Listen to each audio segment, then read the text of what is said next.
Empires rarely collapse when the world expects them to. They don't fall at the moment of visible weakness. More often, they unravel while they still appear powerful, organized, and respected. At the height of Britain's global influence, few believed decline was even possible. Its navy controlled sea lanes. Its flags stretched across continents. Its institutions shaped global trade, law, and finance. From the outside, the system looked permanent. But power is not defined by appearance. It is defined by structure. The shift that changed Britain's trajectory did not begin with military defeat or political rebellion. It began quietly inside balance sheets, factories, and trade flows. Economic pressures accumulated long before political consequences appeared. For much of the 19th century, Britain sat at the center of global production. Its factories supplied coal, steel, textiles, and machinery to markets around the world. Its ports connected raw materials from colonies to finished goods shipped back out across oceans. Trade was not a side activity. It was the foundation of national power. London emerged as the heart of global finance. British banks funded infrastructure projects across continents. Insurance markets protected global shipping. The pound sterling became a trusted unit of account for international trade. Contracts, reserves, and settlements relied on it. This combination of industrial output, financial dominance, and currency trust reinforced itself. Production generated wealth. Wealth fed finance. Finance expanded trade. The cycle appeared stable. But stability can hide slow-moving change. By the late 1800s, competitors were rising. The United States industrialized rapidly, fueled by vast natural resources and modern factories. Germany unified and invested heavily in advanced manufacturing, chemicals, and engineering.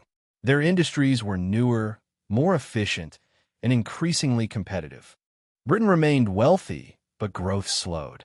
Its share of global manufacturing declined gradually, not dramatically. At the same time, British capital increasingly flowed overseas. Investments abroad generated income, but did not modernize domestic industry at the same pace. This shift felt like success. Foreign earnings rose. London's financial influence expanded. But beneath the surface, productive capacity, the ability to make goods, train skilled labor, and adopt new technologies, was losing momentum. Finance began to outweigh production. That imbalance mattered more than it seemed. Industrial strength determines long-term resilience. Factories, energy systems, and skilled workers form the backbone of economic power. When these grow slower than competitors, influence erodes quietly. World War I intensified existing weaknesses. Britain financed a massive war effort through borrowing, particularly from the United States. A nation that had once been a major creditor became a major debtor. Debt reshapes relationships. It limits flexibility. After the war, Britain attempted to restore its pre-war status by returning the pound to its old gold value. The move signaled confidence, but it made exports less competitive and strained industry. Unemployment remained persistent. Growth lagged. Despite these challenges, Britain still appeared dominant.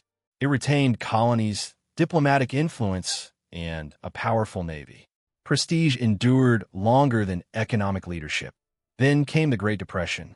Global trade collapsed. Financial systems came under strain. Britain abandoned the gold standard in 1931, marking a shift in the international monetary order. Confidence in established systems weakened. World War II delivered the final shock.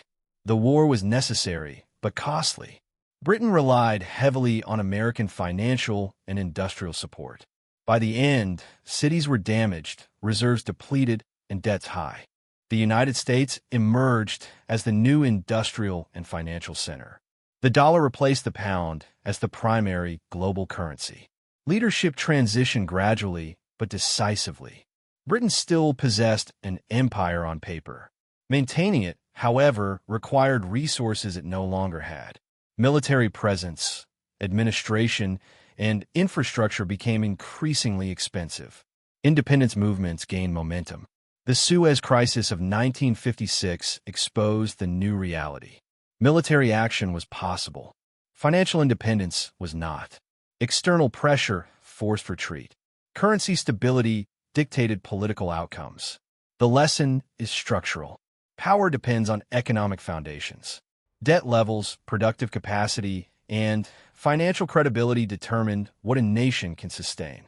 A trusted currency offers advantages, but also encourages complacency. Borrowing feels safe when confidence is high. Small imbalances accumulate. Necessary reforms are delayed. Each decision seems manageable in isolation. Together, they reshape the system. Psychology plays a role. Success encourages assumptions of continuity. Leaders rely on past dominance instead of present data. Warnings are easier to ignore during prosperity. Economic change usually arrives before political change. By the time institutions adjust, flexibility has already narrowed. Modern parallels are not exact, but they are instructive. Large nations today face rising debt, complex supply chains, and debates over industrial capacity. Financial and service sectors are vital, but cannot fully replace broad-based production. History suggests balance matters. When finance, production, and currency trust align, influence expands. When they drift apart, pressure builds quietly. Britain's story is not only one of decline. It is one of transition. Prestige outlasted economic leadership, but not indefinitely. Structural forces ultimately set boundaries. Power rests on what can be produced, financed, and sustained over time. Military strength follows economic reality, not the other way around. History does not predict outcomes. It reveals patterns. Those who study structure, rather than surface, gain perspective. Systems evolve slowly. Decisions compound. Early awareness preserves options. Britain's experience shows that dominance fades not with a single event, but through gradual misalignment. Understanding that process offers insight into how power shifts and how it can be preserved. If this perspective helped clarify how economic foundations shape global influence, consider subscribing to explore more patterns connecting past and present.